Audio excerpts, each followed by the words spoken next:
ओम साईनाथ महाराज की जय। वक्रतुंड महाकाय सूर्यकोटि समप्रभ निर्विघ्नं कुरु मे देव सर्वकार्येषु सर्वदा।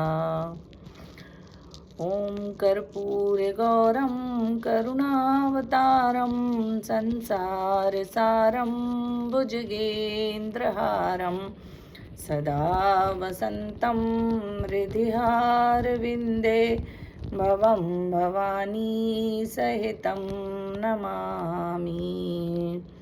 या कुन्देन्दुतुषारहारधवला या शुभ्रवस्त्रावृता या वीणावरदण्डमण्डितकरा या श्वेतपद्मासना या ब्रह्माच्युतशङ्करा प्रभृतिभिर्देवैः सदा वन्दिता सा मां पातु सरस्वती भगवती निःशेषजाड्यापहा। सरस्वती माता की जय। गायत्री माता की जय। गुरुर्ब्रह्मा गुरुर्विष्णु गुरुर्देवो महेश्वरा गुरु साक्षात् परं ब्रह्म तस्मै श्री गुरुवे नमः। अखण्डमण्डलाकारं व्याप्तं येन चराचरं तत्पदं दर्शितं येन तस्मै श्रीगुरुवे नमः। ॐ ब्रह्मानन्दं परमसुखदं केवलं ज्ञानमूर्तिं द्वन्द्वातीतं गगनसदृशं तत्त्वमस्यादिलक्ष्यम् एकं नित्यं विमलमचलं सर्वादिसाक्षिभूतं भावातीतं त्रिगुणरहितं सद्गुरुं त्वं नमामि। बोलो साईनाथ महाराज की जय। बोलो सभी को ओम साई राम। आज की जो यह कथा हम शुरू करने जा रहे हैं इसका शीर्षक है विरह अश्रुओं की बाढ़ और साथ ही साईं बाबा का निर्वाण। दोनों ही बातें हम बोल सकते हैं आज के शीर्षक में। मतलब बाबा ने जब अपनी देह त्यागी उसके पश्चात लोगों की क्या दशा हुई पूरी शिरडी में, जैसे कि विरह का वातावरण था और सभी इतना रुदन क्रंदन कर रहे थे कि एक जैसे कि अश्रुओं की बाढ़ आ गई हो, इस तरह का वातावरण वहाँ निर्मित हो गया था। इसलिए उन टॉपिक्स पे आज बोला जा रहा है और इसलिए कथा का शीर्षक है विरह अश्रुओं की बाढ़ और बाबा का निर्वाण, है ना। हमने पिछली जो कथा की थी उसमें था बाबा का निर्यान और निर्वाण में हमने आपको अंतर भी बताया था। निर्यान का मतलब होता है देह त्याग करना। जब व्यक्ति देह त्याग करता है तब उसको निर्यान कहते हैं, ये एक अवस्था का नाम है। इसी तरीके से निर्वाण का अर्थ होता है कि मोक्ष की प्राप्ति। जब वो देह त्याग कर चुका है उसके बाद उसको जब ब्रह्म में लीन हो जाता है व्यक्ति, तब बोलते हैं कि उसका निर्वाण हो गया, मतलब उसको ब्रह्म की प्राप्ति हो गई। हर एक किसी को निर्वाण शब्द यूज़ नहीं होता। जो बड़े बड़े संत महापुरुष होते हैं उनको ही निर्वाण शब्द का यूज़ होता है ना। तो नहीं तो नॉर्मली बोलते हैं परलोकवासी या वैकुंठवासी, ऐसा बोला जाता है। लेकिन जो संत होते हैं उनके लिए ही बोला जाता है कि उनको निर्वाण प्राप्त हुआ। निर्वाण मतलब मोक्ष की प्राप्ति, है ना, ऐसा वर्ड है। तो आज की जो कथा हम यहाँ से शुरू करते हैं और इसमें हम ये बताते हैं कि जब बाबा का जो ये अंतकाल आने वाला था उसकी जो पूरी लीलाएं हैं वो तो हमने आपको शुरू में बताई ही हैं पिछले वाली कथा में, लेकिन अभी जो थोड़ा बहुत है वो पुराना ले लेते हैं। उसमें हम ये बताते हैं कि जब बाबा का अंतकाल निकट आया था तो उसके पहले से बाबा को सब आभास था कि उनका ये अंतकाल आने वाला है, वो ये नश्वर शरीर को छोड़ने वाले हैं। इसलिए बाबा ने इसकी तैयारी पहले से करना चालू कर दी थी। मतलब उन्होंने जैसे कि हमारे ग्रंथों में ये कथा प्रचलित है कि जब किसी का अंतकाल निकट होता है तो उसको धार्मिक ग्रंथों का पढ़कर सुनाया जाता है। जैसे कि आपने देखा होगा कि जो भागवत है, भागवत में हम वो सुनते हैं, ये कथा सुनते हैं कि राजा परीक्षित को जब उनका अंतकाल निकट आया था, उनको जब श्राप लगा था, उसके बाद उनको 7 दिन में मृत्यु आने वाली थी, तो उन्होंने इस मृत्यु से अपने आप को मतलब कल्याण करने के लिए उन्होंने जो सुखदेव मुनि थे, सुखदेव मुनि से प्रार्थना की और सुखदेव मुनि ने उनको भागवत का सुनाया, मतलब भागवत को सुनाया। और भागवत ग्रंथ को ऐसा माना जाता है कि ये कल्याण करने के लिए परम ग्रंथ है। मतलब यदि जो भी कोई अंतकाल में इन धार्मिक ग्रंथों को सुन लेता है, जैसे कि भागवत है, तो उसका कल्याण हो जाता है, उसको मोक्ष की प्राप्ति होती है। अब ये कि बाबा तो स्वयं ही भगवान का अवतार हैं, वे तो खुद ही परब्रह्म हैं, उनको क्या आवश्यकता थी। परंतु बाबा क्या है, हम लोगों को सीख देने के लिए या ये समाज में ये जो संसार है, इसमें एक उदाहरण प्रस्तुत करने के लिए सारी लीलाएं किया करते थे। उसी तरीके से ये भी एक लीला थी बाबा की, कि बाबा ने क्या किया था कि जब उनको लगा कि मेरा अंतकाल आने वाला है, तो उन्होंने जो एक वक्शे करके एक व्यक्ति थे जिनका सरनेम वक्शे था, उनको बोला कि तुम राम विजय जो ग्रंथ है उसको पढ़ो। तो राम विजय जो है इसी समय पढ़ा जाता है। अधिकतर ऐसा माना जाता है कि राम विजय जो ऐसा ग्रंथ है जो अंतकाल के समय पढ़ा जाता है, जिसको पढ़ने और सुनने से मोक्ष की प्राप्ति होती है। तो यहाँ पर बाबा ने उन वक्शे को पूरा एक आवृत्ति पूरी करने के लिए बोला। फिर वक्शे ने जब वो एक आवृत्ति पूरी कर ली तो उनसे और बोला गया। इस तरह से उन्होंने 3-4 दिन में दूसरी आवृत्ति भी कर ली। इस तरह से लगातार बाबा उनसे कई बार उन्होंने 7 बार करीब उन्होंने राम विजय का पूरा पारायण करवा लिया। जब राम विजय का पूरा 7-10 दिन हो गए, तो उसके बाद जब वक्शे बिल्कुल थक गए, तब उन्होंने बोला कि साईं अब मैं बिल्कुल थक चुका हूँ। तब उन्होंने उसका पारायण बंद कराया और फिर बाबा एकदम शांत मुद्रा में बैठ गए और अपने इस नश्वर शरीर को छोड़ने के समय अंतकाल का इंतजार करने लगे। तो ये जो है ये चीज़ कि बाबा ने हम लोग को सिखाने के लिए बताया कि जब किसी का ऐसे अंतकाल आता है तो उस समय धार्मिक ग्रंथों को पढ़ाया सुनाया जाता है। वो इसलिए सुनाया जाता है कि जिसको सुनने से क्या होगा, कि वो जो व्यक्ति है जिसका मन इन सांसारिक उलझनों में उलझा हुआ रहता है। हम सभी जो हैं ये संसार में उलझे हुए हैं। हमारा कहीं मन पुत्र में, पति में, परिवार के सदस्यों में, रुपयों में, पैसों में, धन में, तृष्णा में, इन सब में, मोह में फंसा हुआ रहता है। तो इससे निकालने के लिए इन धार्मिक ग्रंथों को सुनाया जाता है, जिससे कि इनको सुन के मन जो है थोड़ा सा पवित्र हो जाए और मन की तृष्णा और लोभ ये सब कम हो जाए और मन मतलब कुल मिला के इन सब चीज़ों से हट जाए और थोड़ा सा भगवान में लग जाए। क्योंकि अंत ऐसा बोला जाता है कि अंत काल में जो भी व्यक्ति जैसी परिस्थिति में होता है उसको वैसा ही शरीर प्राप्त होता है। जैसी भवतव्यता का निर्माण होता है उस तरीके से उसको वैसा ही शरीर प्राप्त होता है। इसलिए इस चीज़ को करने के लिए इसीलिए बोला गया है कि धार्मिक ग्रंथों का पारायण करो और राम नाम को अमोघ माना गया है। मतलब कि उस समय जब व्यक्ति का अंतकाल होता है तो उस समय जो लोग होते हैं वो जो भी जिसको भी वो मानता है उसके नाम का स्मरण करते हैं। राम नाम, कृष्ण नाम, शिव नाम, साईं नाम, जो भी जिसका भी वो मतलब भक्त होता है उसका स्मरण करता है, जिससे कि नाम में बहुत ताकत है। सारे नाम एक ही हैं, सबका मालिक एक। हमारे साईं ने बोला है आप कोई भी नाम ले सकते हैं। तो जिसको जिसमें श्रद्धा हो वो नाम का पारायण करे, वो नाम का स्मरण करे। तो जब उसका स्मरण किया जाता है, लगातार जब किसी चीज़ का स्मरण करते हैं तो दूसरी चीज़ों से जो तारतम्य होता है, जो अपना भाव जुड़ा हुआ रहता है, वो टूट जाता है और भगवान की तरफ भाव जुड़ जाता है। इस चीज़ को बताने के लिए ही साईं ने यहाँ पर ये जो धार्मिक ग्रंथ हैं, इनको उदाहरण प्रस्तुत करने के लिए इन्होंने जो बख्शे थे उनको वो राम विजय पढ़ने के लिए बोला था।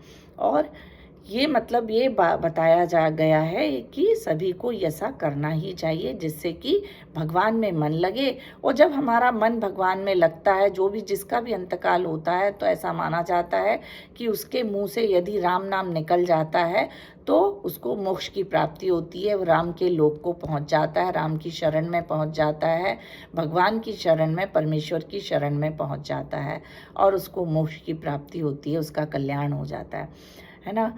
तो ये सारा जो है इसमें बोला जाता है। हमारे गीता में भी जो है इसके लिए बोला गया है, श्री कृष्ण भगवान ने बताया है इसके लिए कि अंतकाल में ऐसा करना चाहिए। इसके बाद यदि हम ये लेते हैं कि साईं बाबा के जब ये सारा जब हुआ था, ये बाबा ने जब ये सारा सुन लिया, उसके बाद बाबा शांत होके बैठ गए थे। उनको लगने लगा था कि हाँ, मेरा समय आने वाला है। तो इनका जो बाबा का है 15 अक्टूबर सन 1918 को 2:30 बजे के लगभग बाबा ने अपना ये नश्वर शरीर का त्याग किया था। तो उस समय क्या हुआ था कि सारे जो लोग थे जो बाबा से बहुत लगाव करते थे, जैसे श्यामा और नाना साहेब चांदोरकर, काका साहेब दीक्षित, लक्ष्मीबाई शिंदे और भी जितने भी बहुत सारे भक्त थे, तात्या कोते पाटिल, ये सारे भक्त बाबा को घिरे हुए थे। सबको लग रहा था बाबा की तबीयत ठीक नहीं है, तो सभी बाबा के नज़दीक थे। लेकिन बाबा ने जैसे ही सोचा कि अब मेरा समय आने वाला है, तो उन्होंने इन सबको आज्ञा दी कि आप सभी अपना भोजन ग्रहण करें, जाइए घर और अपने अपने भोजन ग्रहण करिए। किसी का भी मन नहीं था, लेकिन सभी उस समय चले गए और वहाँ जाकर सभी ने अपना भोजन ग्रहण करने के लिए थाली पर बैठे ही थे। और जैसे ही बाबा का अंतिम समय आया, तो बाबा ने कुछ समय पहले, अंतिम समय आने के कुछ समय पहले, उन्होंने वहाँ पर केवल जो एक तात्या कोते पाटिल थे, वामन कोते थे, जो उनकी गोदी में है ना, उनकी गोदी में बाबा ने अपने प्राण छोड़ दिए। तो वो बाबा ने उससे पहले क्या बोला? बाबा ने बोला था कि अब मेरा मन यहाँ पर नहीं लगता, मुझे समाधि मंदिर में ले चलो। समाधि मंदिर मतलब वो जो उन्होंने बनवाई थी, दीक्षित वाड़ा जो था, वहाँ पर मुझे ले चलो। दीक्षित समाधि मंदिर बूटीवाड़ा जो था, वहाँ पर मुझे ले चलो, ये बाबा ने बोला।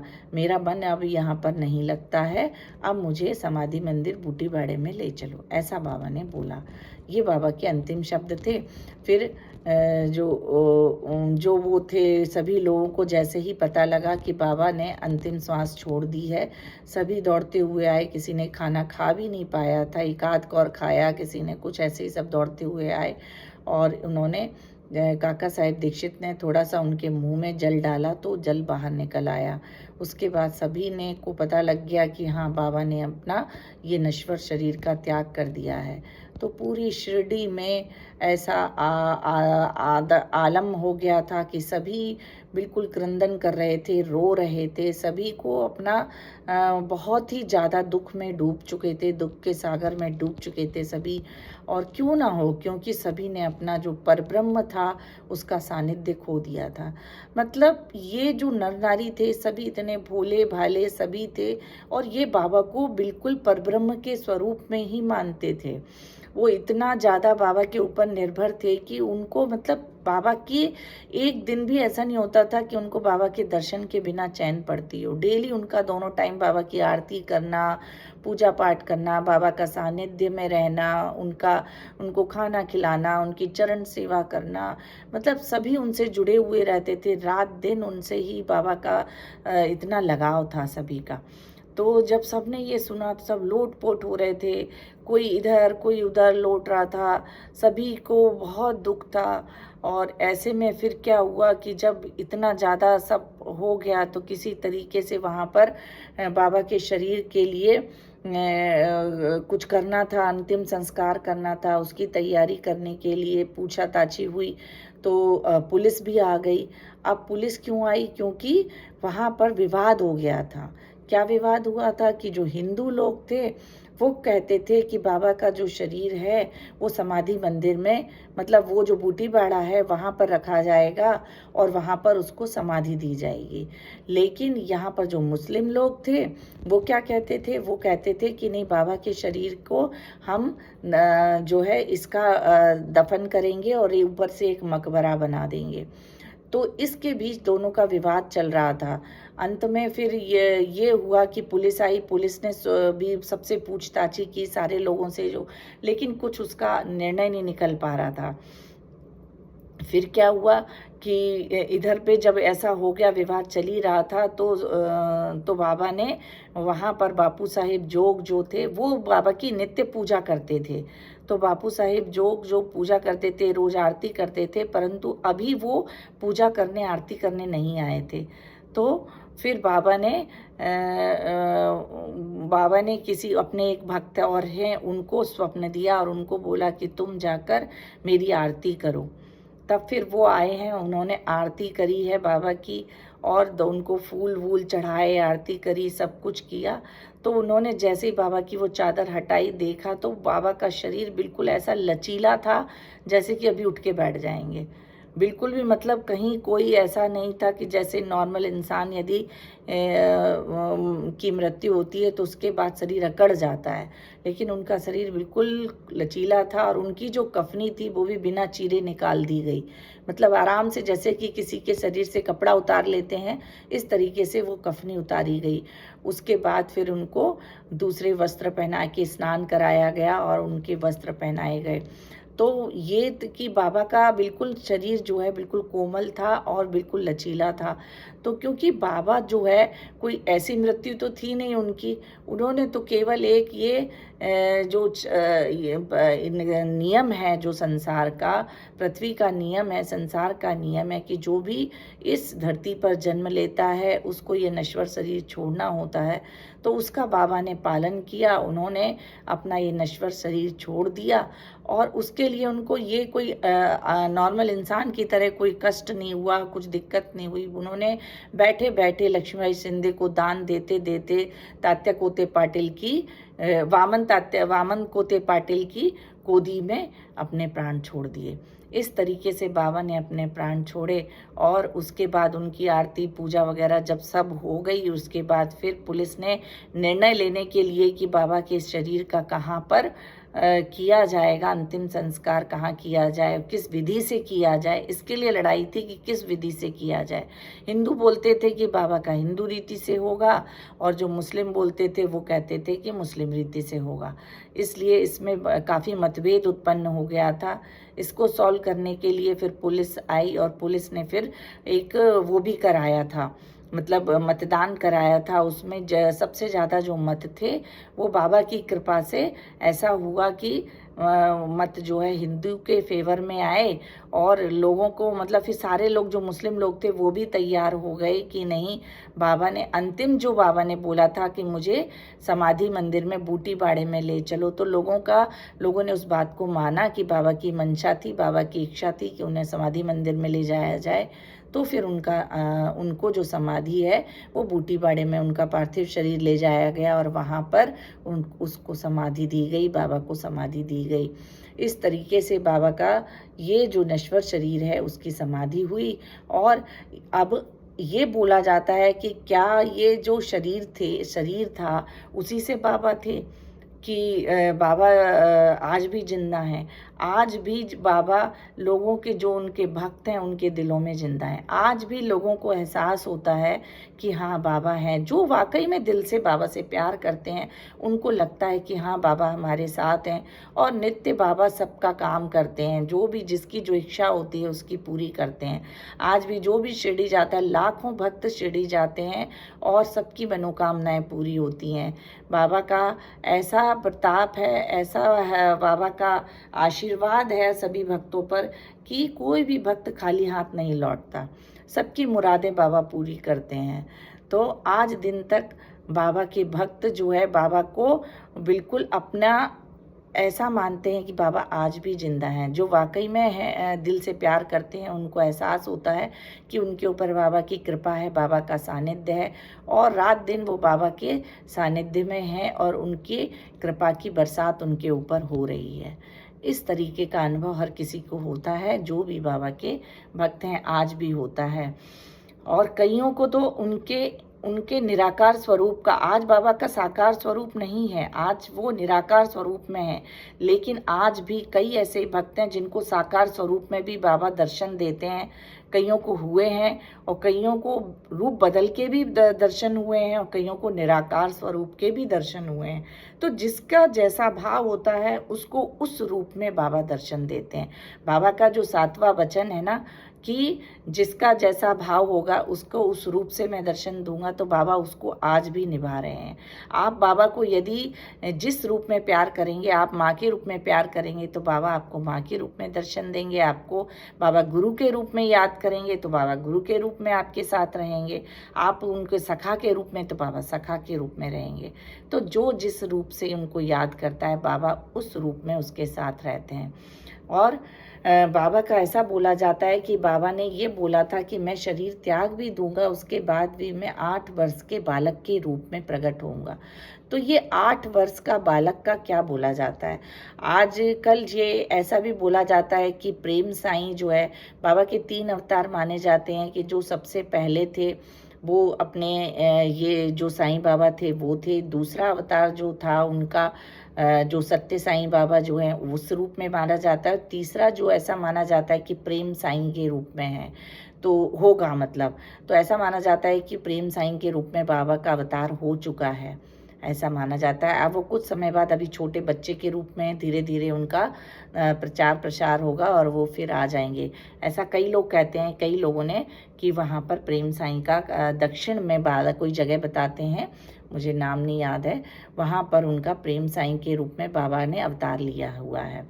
तो बाबा ने बोला था कि मैं 8 वर्ष के बालक के रूप में फिर से प्रकट होऊंगा। तो ऐसा बोला जाता है कि प्रेम साईं के रूप में बाबा का अवतार हो चुका है। और एक जो दूसरा मत है इसमें ये भी है, कुछ लोग ये भी कहते हैं कि जब बाबा का जब ये अंतकाल हुआ और नश्वर शरीर बाबा ने छोड़ा, उसके लगभग 8 वर्ष के बाद जो ये साईं सचरित्र जिसका पारायण हम सभी करते हैं, ये साईं सचरित्र लोगों के समक्ष आया, मतलब लोगों को ये पढ़ने के लिए मिला। इससे पहले हेमाड़ पंत ने लिख लिया था और जब बाबा थे उस समय से उसके लिखने की चालू हो गई थी। बाबा ने ही प्रेरणा दी थी और बाबा ही खुद ही उनके हृदय में उपस्थित होकर के इस साईं सचरित्र को लिखवाते थे। इसलिए ऐसा बोला जाता है कि ये जो साईं सचरित्र है ये साक्षात बाबा ही है, क्योंकि इसमें बाबा की ही वाणी है। बाबा ने बोला है कि मैं ही उनके, वो तो एक केवल माध्यम है, उनके रूप में मैं आकर के ये पूरा चरित्र का को लिख रहा हूँ। तो ये इस चरित्र को ऐसा बोला जाता है कि ये साक्षात बाबा ही है। तो ऐसा बोलते हैं कि उस समय से ये लिखना चालू हो गया था और बाबा के नश्वर शरीर छोड़ने के लगभग 8 वर्ष के बाद इसका लोगों के सामने ये आया है। इसका मतलब ये इसको प्रकट हुआ, इसका पूरा पब्लिश हुआ और लोगों के सामने आया। तो इसलिए इसको बोलते हैं कि ये जो साईं सचरित्र है यही 8 वर्ष का बालक है, ऐसा भी बोलते हैं। कई लोगों का जो है उनका ये मत है और किसी का मत ये है कि बाबा का प्रेम साईं के रूप में अवतार हुआ है। अब ये तो सबका अपना अपना श्रद्धा है, भाव है, जो जिस रूप में जैसे मानता हो। तो ये सारी चीज़ हैं। इसके बाद इसमें बाबा की जो अंतिम क्रिया थी वो हुई। और इसमें एक और चीज़ इसमें हम बताते हैं कि बाबा के बारे में ऐसा भी है, पिछले जो कुछ एपिसोड थे, मतलब कथा के जो एपिसोड हैं या फिर अध्याय हैं, उनमें ये भी बताया जाता है कि बाबा ने एक बार, जैसे इस समय बाबा ने अपना शरीर छोड़ा था, इसी तरीके से एक बार और ऐसी घटना हुई थी जिसमें बाबा का शरीर 72 घंटे की बाबा ने समाधि ली थी। मतलब बाबा क्या है, 72 घंटे के लिए अपने शरीर को उसमें से प्राण चले गए थे और उसको इस तरीके से जो वो थे मालसापति, वो अपने गोदी में संभाल कर रखे रहे। हुआ क्या था, ये कथा पूरी ऐसी है कि एक बार ना बाबा को दमा का बहुत प्रकोप हो गया था, बहुत ज़्यादा उनको दमा हो गया था। तो बाबा उससे निजात पाने के लिए बाबा ने अपने जो प्राण थे उनको ब्रह्मांड पे चढ़ा लिया था। ये एक समाधि अवस्था का मतलब एक अवस्था है ये, जिसमें कि अपने प्राणों को ब्रह्मांड में चढ़ा लिया जाता है। ये हर एक कोई नहीं कर सकता, जो महान संत होते हैं और जो बड़े योग में पारंगत होते हैं वही लोग ये कर सकते हैं। तो बाबा तो पूरे परब्रह्म थे, उनको तो सारी क्रियाएं मालूम थी, तो योग क्रिया के भी वो बहुत पारंगत थे। तो उन्होंने क्या किया था कि उससे निजात पाने के लिए अपने प्राणों को ब्रह्मांड में चढ़ा लिया था। उन्होंने ये सब क्रिया करने से पहले उन्होंने मालसापति को बोला कि मैं जो है अपने प्राणों को इस तरीके से ब्रह्मांड में चढ़ाऊंगा और मैं यहाँ पर जा रहा हूँ 2-3 दिन के लिए, तुम मेरे शरीर को सुरक्षित रखना। यदि 3 दिन तक मैं ना आऊँ, ऐसा उन्होंने बोला था, यदि 3 दिन तक मैं ना आऊँ तो एक जगह उन्होंने बताई थी, वहाँ पर ध्वजाएं फहरा देना और वहाँ पर मेरा शरीर जो है वहाँ समाधि बना देना, शरीर रख करके समाधि बना देना और ध्वजाएं फहरा देना, ऐसा उन्होंने बताया। और 3 दिन तक मेरे शरीर को सुरक्षित रखना, ऐसा कह के बाबा अपने नीचे लेट गए और उसके बाद उन्होंने अपना मतलब ऐसे एकदम ब्रह्मांड में चढ़ा लिए अपने प्राण और चले गए। तो उनको ऐसा शरीर हो गया था कि कोई हलचल नहीं थी और ऐसा लगता था कि उनके प्राण चले गए हैं और वो उनको मृत्यु आ गई, इस तरीके का उनका हो गया था। तो जो भी गांव के लोग आते थे देखते थे कि उनके शरीर में अब जान ही नहीं है, वो तो केवल शरीर पड़ा हुआ है। तो लोग कहते थे, मालसापति को बोलते कि चलो अब इनको ले जाकर वो कर देते हैं, बाबा को मतलब अंतिम क्रिया कर देते हैं। लेकिन मालसापति ने बहुत उस शरीर की रक्षा की, वो किसी को ले जाने नहीं देते थे। कई बार लोग आते थे, 2 दिन हो गए, 2 दिन तक नहीं आए, तीसरे दिन भी लोग आए तो तीसरे दिन फिर शरीर में कुछ हलचल हुई और बाबा उठकर बैठ गए। तो इस तरीके से 3 दिन तक उन्होंने अपने बाबा के शरीर की रक्षा की और 72 घंटे करीब जब हो गए उसके बाद उनके शरीर में हलचल हुई और बाबा के शरीर में प्राणों का संचार दोबारा हुआ और बाबा आए। तो ये जो क्रिया है ये हर एक कोई नहीं कर सकता है, ये तो जो परब्रह्म है वही ये सब कर सकते हैं। तो बाबा एक परब्रह्म ही हैं, उनका अवतार है, एक ये अयोनिज हैं, अवतारी पुरुष हैं। हम ये बोल सकते हैं कि बाबा इस धरती के नहीं थे, वो तो एक परब्रह्म है जिसका कि हमको हम लोगों को कुछ लोगों को जो बाबा को मानते हैं उनको अनुभव भी हुआ है और आज भी हो रहा है। इसलिए हमको बाबा से पूजा पाठ और ध्यान उनका करना चाहिए, जिससे कि उनकी भक्ति हमको मिले। और बाबा की भक्ति मिल गई मतलब सब मिल गया। हमको ये जो चीज़ें हैं, रुपया पैसा मान प्रतिष्ठा, इसके पीछे नहीं भागना चाहिए। ये तो सब नश्वर चीज़ें हैं, आज है कल नहीं है। लेकिन बाबा की भक्ति, उनकी शरणागति हमको यदि मिल जाए, उनका प्यार आशीर्वाद यदि हमको मिल जाता है तो फिर उससे बड़ा कुछ नहीं होता। बाबा की यदि हमको शरणागति मिल गई तो हमारा मोक्ष के हम अधिकारी बन गए और बाबा हमारा कल्याण जरूर करेंगे। इस विश्वास के साथ हमको रात दिन बाबा के नाम का जाप करना चाहिए, ध्यान करना चाहिए। अच्छा, नाम जाप का मैं हमेशा बोलती हूँ और इसलिए बोलती हूँ कि नाम जाप बहुत प्रभावी है। कलयुग में बोला जाता है, कलयुग केवल नाम आधारा, सुमिर सुमिर नर उतरहि पारा। तो कलयुग में केवल नाम ही एक ऐसा है कि जो ईश्वर के नज़दीक ले जाता है और हमको तार सकता है। मतलब कलयुग में एक ऐसा अस्त्र है राम नाम, जिसमें कुछ पैसा नहीं लगता, कुछ समय नहीं लगता, कुछ विधि नहीं है, कुछ स्वच्छता की वो नहीं है कि आपको स्वच्छ होके नहा धो के कोई विधि से किसी से करना है, आप उठते बैठते चलते फिरते कभी भी आप कर सकते हैं। अब जैसे आपको ये भी नहीं है कि आपको बिल्कुल राम राम ऐसे ही कहना है, आप म्यूज़िक के साथ लगा के भी कर सकते हैं। आजकल तो कितनी विधियां हैं, आप चाहो तो अपने टीवी में लगा लो, राम नाम की विधि, साईं नाम की विधि, कई सारे जो है भजन चलते हैं, भजन में भी अपन भगवान के नाम लेते हैं। तो भजन कीर्तन ये और इस तरीके से राम नाम सब एक ही चीज़ है। यदि हम भजन भी करते हैं तो हम भगवान का नाम लेते हैं, वो भी नाम लेना है, किसी भी रूप में लो जिसमें आपको अच्छा लगे उस रूप में। यदि आप म्यूज़िक के साथ करते हैं तो मन ज़्यादा लगता है। यदि हम उसमें हमारा पूरा शरीर, पांचों इंद्रियां हमारी जुट जाती हैं, हम आँखों से देखते हैं, भगवान की मूर्ति के सामने मंदिर में बैठकर भजन करें तो आँखों से देख रहे हैं, कानों से सुन रहे हैं, मुंह से बोल रहे हैं, हाथों से बजा रहे हैं, हाथ पैर नाच नृत्य भी करते हैं, तो सारी इंद्रियां, पांचों इंद्रियां हमारी जो है वो उसमें लगी हुई रहती हैं। तो ये सबसे अच्छी चीज़ है। कीर्तन जो है बहुत अच्छा बताया गया है, कीर्तन करिए, भजन करिए, बैठ के राम नाम करिए, घर में चलते फिरते उठते बैठते, जब आपको लगे तब, जिस स्थिति में हो उस स्थिति में आप कर सकते हैं। तो राम नाम बहुत ही इम्पॉर्टेंट है और इसको हमेशा करते रहना चाहिए। इसको तो मतलब यदि आप कुछ भी नहीं कर पा रहे हैं तो आपका सब कुछ इसी से हो जाने वाला है। राम नाम ऐसा है कि इससे ही आपका तरण तारण हो जाएगा। चाहे आप कोई भी विधि अपनाओ, चाहे आप कोई पूजा पाठ, घंटी हिलाना, नहलाना धुलाना, भगवान को कुछ करना, व्रत पूजा, तीर्थ स्थान पे पर्यटन वगैरह कहीं कुछ मत करो। यदि आप केवल राम नाम ही लेते हैं वही बहुत बड़ी चीज़ है।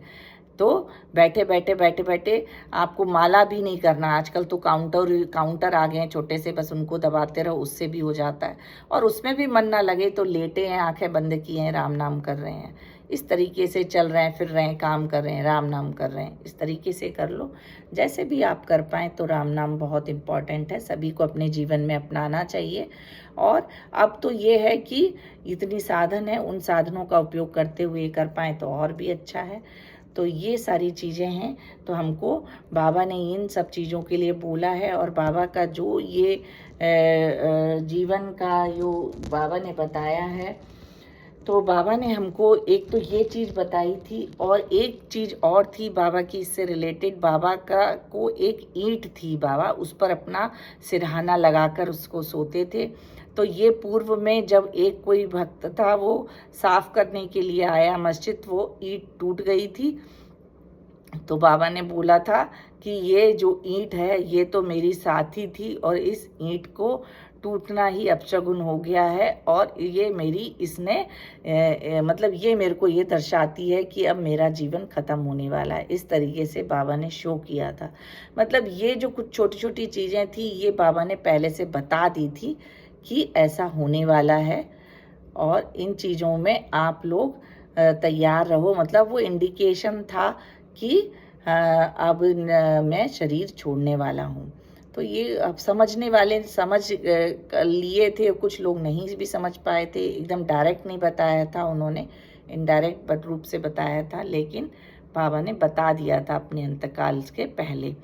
तो ये सारी चीज़ें थी। और बाबा ने उसमें ये भी बोला है, बाबा हमेशा ना आत्मा के ज्ञान को, आत्मिक ज्ञान को बहुत महत्व देते थे। उसमें उन्होंने ये भी बताया है, कई लोग आते थे उनके पास ये पूछने के लिए, मैं का क्या स्वरूप है, मैं कौन हूँ। ये एक लोगों के मन में बहुत क्वेश्चन होता था कि मैं कौन हूँ। इसके लिए बाबा ये बोलते थे, मैं का स्वरूप क्या है, या साईं तत्व क्या है। कई लोग आके पूछते थे साईं तत्व क्या है। तो साईं तत्व क्या है, साईं तत्व, राम तत्व, कुछ भी आप बोलो, जो भी मतलब जो चैतन्य है हमारे अंदर, वो क्या है, जो हमारी पांचों इंद्रियों पर, हमारे मन पर जो काबू रखता है, और जो परम चैतन्य है जिससे पूरा ये शरीर चल रहा है, जो ज्योति स्वरूप है, आत्मा स्वरूप है, जो ज्योति स्वरूप है, वही एक परम चैतन्य जो स्वरूप है, वह साईं तत्व है, जो कि इस पूरे शरीर को चला रहा है, जो कि पूरे ब्रह्मांड में व्याप्त है, जो हर एक कण कण में है, हर प्राणी में है। वही साईं तत्व है और वही मैं का स्वरूप है। ये बाबा ने बताया। कई लोग के क्वेश्चन होते थे कि मैं कौन हूँ, तब बाबा ने बोला मैं का कोई स्वरूप ऐसा नहीं है, मैं कोई नहीं है। वह तत्व जो कि तुम्हारे अंदर है, मेरे अंदर है, इस पूरे संसार में है, इस पूरे कण कण में मौजूद है। और वो जो परम चैतन्य है जिससे पूरा संसार चलायमान है, चल रहा है, वही तत्व जो है, वह तत्व साईं तत्व है, वही मैं का स्वरूप है। ऐसा बाबा ने बताया था। तो यहाँ पर ये सारी चीज़ें जो हैं बाबा की, ये छोटी छोटी जो चीज़ें हैं, ये पूरी इसमें आई थी इस वाले अध्याय में। ये हमने आज 43 और 44वां अध्याय पूरा किया है। यहाँ पर बाबा की विरह अश्रुओं की बाढ़ जो हमारा शीर्षक था वो हमने लिया है। बाबा का निर्वाण, ये भी हमने शीर्षक लिया है।